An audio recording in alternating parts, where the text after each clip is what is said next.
This is Monkey World in Dorset, the largest ape and monkey rescue centre on the planet. Today on Monkey Life... Hey, little man. Woolly monkey Paulo meets his new family for the first time. He's ready to go. He's eating solid food. Look at the size of the belly hanging out there. It's just enormous. Chimp Eddi has fun and games with baby brother Bart.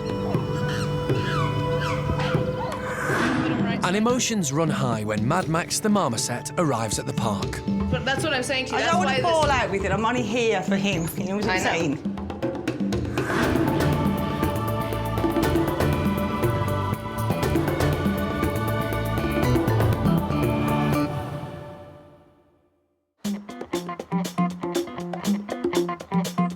Monkey World is renowned for its work rescuing endangered primates from all over the world, including South America, Asia and Europe. But today, they're stepping in to help a monkey who's been living a little closer to home. Mad Max the marmoset has lived with Sandra and her family in Stoke for just 6 months. I haven't got anything, honestly. And they're already finding him a challenge. You can see what Max is like. Very cheeky, wants to come out all the time. None of the kids will come in the room with him because he jumps straight on them and bites their ears. It causes quite a lot of damage as well. They do smell, they smell horrific. I think he's took me as his mate. He tries to mate with the back of my head constantly. Mad Max may only be a lightweight monkey, but he can still pack a punch. Watch out, Harvey, he'll get you. He's coming. He'll bite you. Ooh, soldier. This may all look like fun and games, and although Sandra has done her best, having an exotic pet is a huge responsibility. Animals are at risk from neglect, and many are often abandoned. In the past 20 years, 33 small monkeys have been rehomed at Monkey World from the British pet trade alone. And Max is about to join them. We feel now that Max should be with other monkeys, because it's cruel, basically, to keep him locked up in a cage. It's the right thing to do, and it's the right place for him to go. We just want what's best for him. Max was bred in a local pet shop and sold to a lady who kept him for only 6 months before deciding to sell him on. So we saw the advert in a local shop, went round, saw him, fell in love with him and bought him, and it was £900. Yeah, it was £900, so we bought him. We've had him now for about 7 months. We don't feel as we want to sell him. He shouldn't be in a cage, so we're prepared to let Monkey World have him and let him live a normal, natural life. I think we owe him that much. Although Sandra is very fond of Max, she now realises just how difficult looking after a small primate can be. We don't know anything about them. You know, they're specialist animals. They should be kept with other monkeys. It's not fair to keep one on their own anyway. But as pets, I mean, they don't make fantastic pets. You know, they can be quite vicious, very possessive. You know, you've got to find a specialist vet if he becomes ill, because your local vet more than likely won't handle him. And we'd only had him for 2 weeks, and we noticed he wasn't well. We took him to a vet in Chester that specialises in exotic animals, and straight away she had a look at him, and his tail was broken due to the lack of vitamin D3 in his diet, so his tail had to be amputated, and that was in like a fortnight of us buying him. At the moment, it's not illegal for pet shops to sell marmosets, but all too often, new owners are not given the correct information about how to care for them. I do think now that the pet shops shouldn't be allowed to just sell these monkeys to the general public. Anyone can buy one. You wouldn't keep a dog locked up in a cage all day, so, you know, you shouldn't keep a monkey locked up all day. Here, we'll put him right side up, first of all. Later, Max arrives at Monkey World and Alison is concerned. He's actually obese. He's just enormous. He has a ton of fat all around his shoulders, and he actually has boobs. And pregnant orangutan Amy gets to grips with a breast pump. The likelihood is that Amy's not going to rear this baby. So what we're doing is giving ourselves a few alternatives.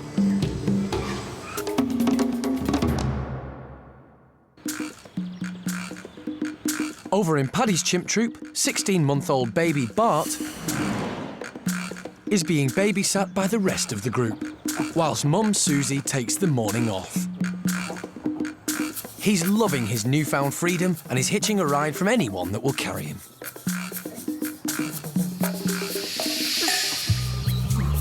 In the wild, female relatives will often play a key role in the childcare duties, as babies are seen as a very precious addition to the group.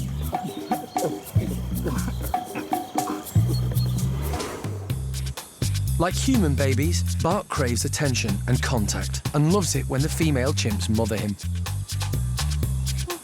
And today, everyone wants a piece of Bart. Even his big sister, Eddi.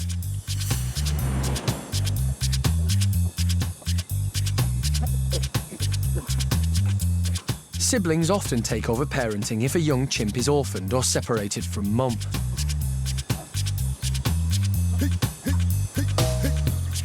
So this is Eddi's chance to show how responsible she can be. But she's a little over-enthusiastic in her approach to rough and tumble. Especially tumble.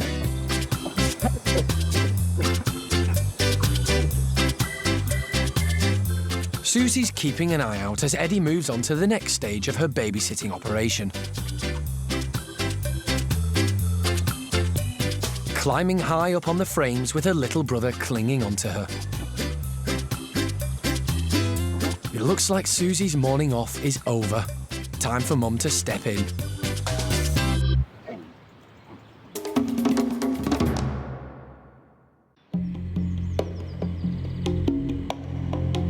Across the park, Mad Max the marmoset has finally arrived on site. Park director Alison and the team are on hand to meet the latest small monkey to come from the British pet trade. So this is Max. Yes, this is Max. Hey, little man. Okay, so he's quite a big lad. He's taken to his new home, the Marmoset House, where Alison can assess his condition. I mean, his general physical condition is not bad. You've you know, done a good job in that sense, and he's quite active and confident as Quite well. happy, So but he you've doesn't clearly know anything else, does Yeah. he? You know, he's happy. He's probably a little bit chubby because I think the kids have been giving him yeah, he is. bits of marshmallows. At first sight, Max may look healthy, but Alison can tell that there are some underlying problems.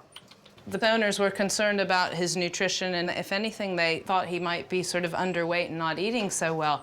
He's actually obese. He's absolutely enormous. He should actually be a similar size to our youngest little Marcel. He's just enormous. He has a ton of fat all around his shoulders, and he actually has boobs.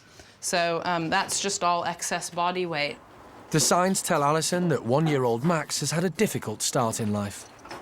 Within that year, he's been taken away from his mother, shoved in his cage, sold on in a pet shop, not given him the appropriate diet, had his bones break, had his tail amputated, moved to another house where the lady couldn't cope with him there, sold on to another owner who then fed him up so much that he's now obese, but at least, you know, they were trying to do the right thing. And now they realize because he's so intensely aggressive with people that he doesn't make a good pet and he needs to be with others of his own kind.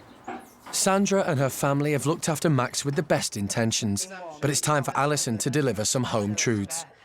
No, that's what I'm saying to you. That's why I don't this. want to fall out with it. I'm only here for him. Can you understand? I know, but this is the whole point. What I'm saying about the trade is that the vets most of the time aren't specialists, so that they don't actually know. And whereas you're doing the right thing by him. I brought him here. That's why I'm here, because I I know. don't want anything else to happen to him. Initially, I mean, he wasn't aggressive or anything to start with. Obviously, we realise now why he's aggressive.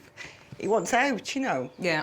He needs to be with others of his own as kind. we can. I know, that's why I Well, called we've you and got said him. I'd work with you on this. Yeah. But what I'm saying to you, you know, it's a fine line. I can sit here and try and placate the previous owners and try and give them all of the reassurance that they did the right thing for Max, and I know they meant to, but this is just, once again, the lady gets upset when I say to her, he hasn't had the appropriate diet. He's overweight. She doesn't like hearing those things, but I'm afraid it is the truth. He's antisocial because you've kept him in solitary confinement. He's obese because he's eaten wrong foods and gets fed sweets by the kids. He got a broken tail that had to be amputated at only a year old because he hasn't been given the appropriate diet. Wrong, wrong, and wrong again, even though these are well-meaning individuals. And this is the whole point about the laws in Britain today. They're not protecting Max or any of the others that are out there.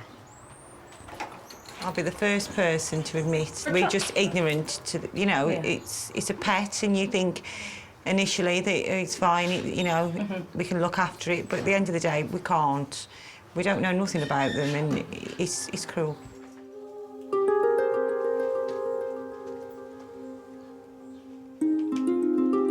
Although Sandra's sad as she says her goodbyes, she knows Max will be well looked after.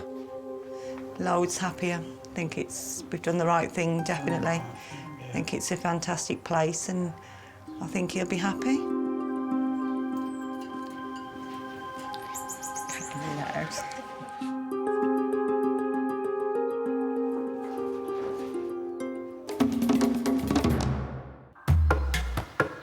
There are two groups of woolly monkeys living at Monkey World, and today, new baby Paulo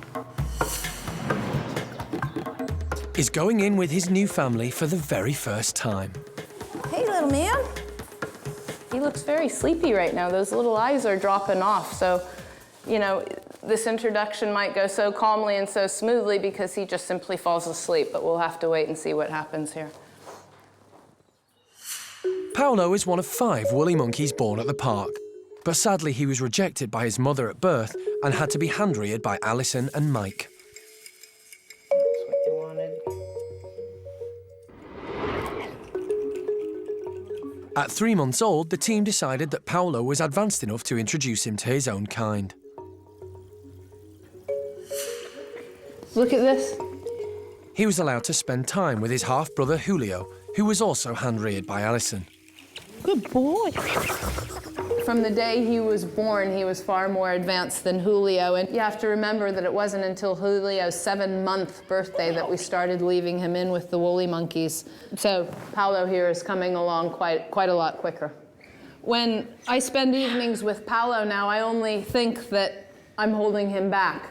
I'm not a good enough climbing frame. I don't have a good enough climbing frame at my house, and I'm not a woolly monkey. So those are the things that he needs now. He needs to climb proper, and he needs to be with other woolly monkeys, not with me.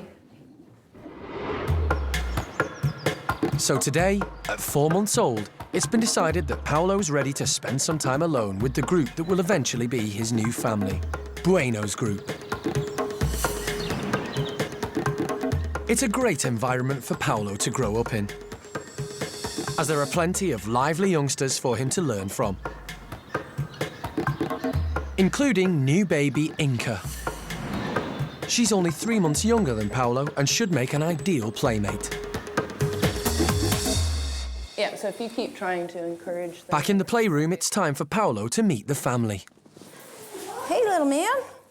He's ready to go. He's eating solid food. He feeds himself. You can see, I mean, look at the size. He's just had breakfast. Look at the size of the belly hanging out there. It's, you know, it's just enormous, big Buddha belly. So he's really ready to go. But he still is just over 4 months old and therefore still emotionally very clingy. And you know, it's a fine balance between spoiling him but giving him enough reassurance that he feels confident. So we don't want to turn this into a nasty situation where he thinks, oh no, I'm just going to be upset. So we do short bursts, try and make it as stress-free as possible, and let him relax with the other monkeys, and that seemed to do the trick with Julio anyway, so we're pretty confident that Paulo will fit in here really well. When the group enters the bedroom, Paulo looks a little nervous and tries to stay near to Alison, his adoptive mum, for safety. Okay, so if somebody comes and talks to him and settles him down and stuff, I'm going to leave this in the kitchen. But it's important that he meets the others on his own, so Alison leaves the bedroom and stays out of sight.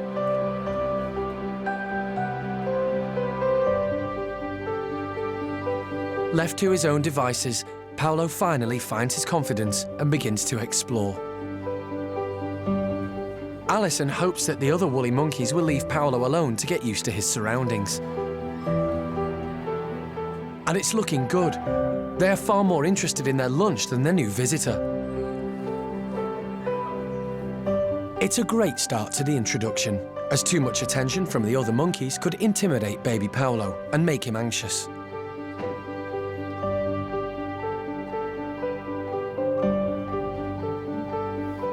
This is a real adventure for the little one, and he seems to be taking it all in his stride. It won't be long before he can move into Bueno's group and live with his fellow woolly monkeys full-time.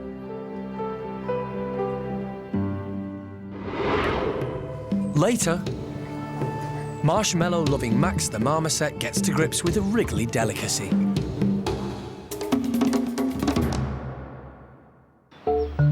In the orangutan house, pregnant Amy has been learning how to be a good mum. She's had 4 babies in the past, but only Gordon survived, who had to be hand-reared.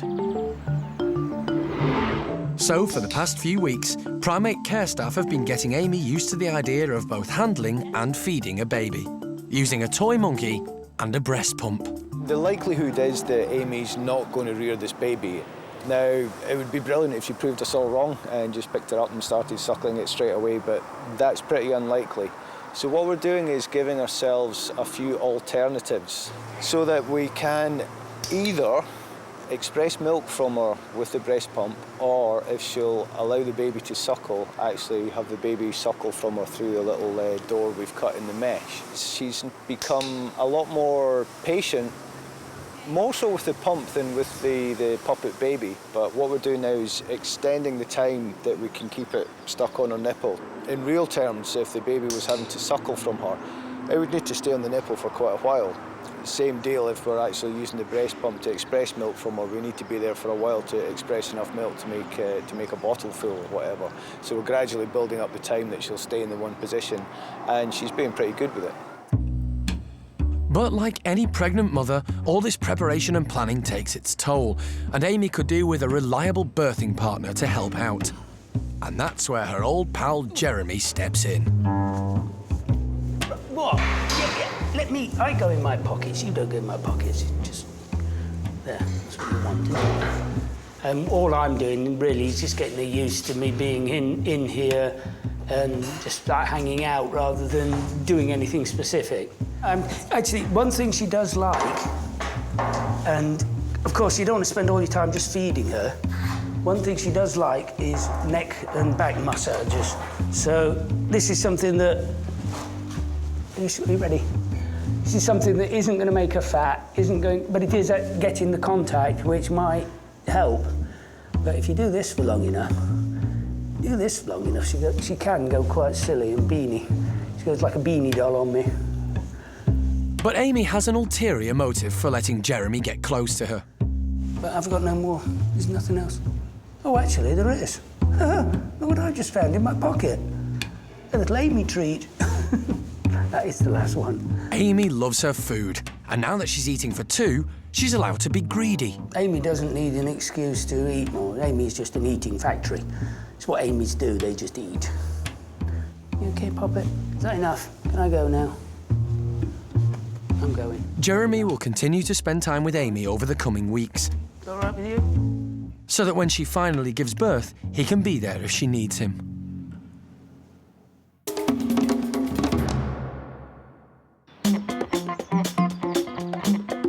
Back in Monkey World's marmoset house, new arrival Mad Max is getting used to his new surroundings and his new diet.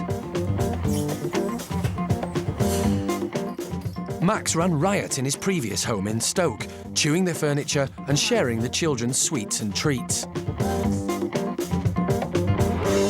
But here at the park, that's all about to change. As soon as we get Max in with the other individuals, his whole diet's going to change. He might prefer marshmallows over mealworms at this point in time, but as soon as he sees all of the other guys pushing and shoving for the mealworms, and there are no marshmallows on offer, he'll very quickly learn what an appropriate diet is, and he'll be just as keen.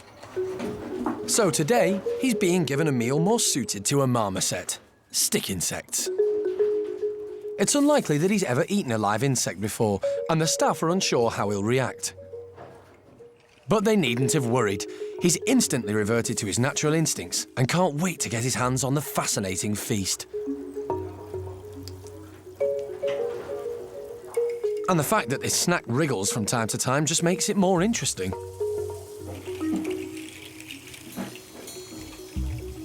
If all goes well, Max will eventually join the other bachelor group of marmosets currently living at Monkey World. Outside, the marmosets are also being given stick insect snacks. These guys are old pros when it comes to foraging for food.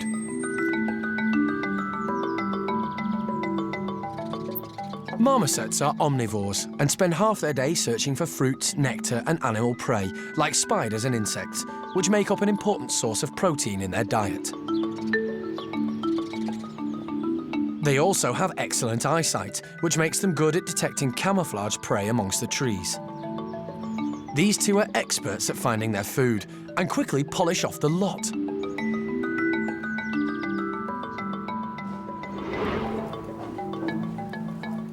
But soon they'll have competition. Max seems to have quickly got the hang of insect eating and should fit right in when he joins them in the enclosure.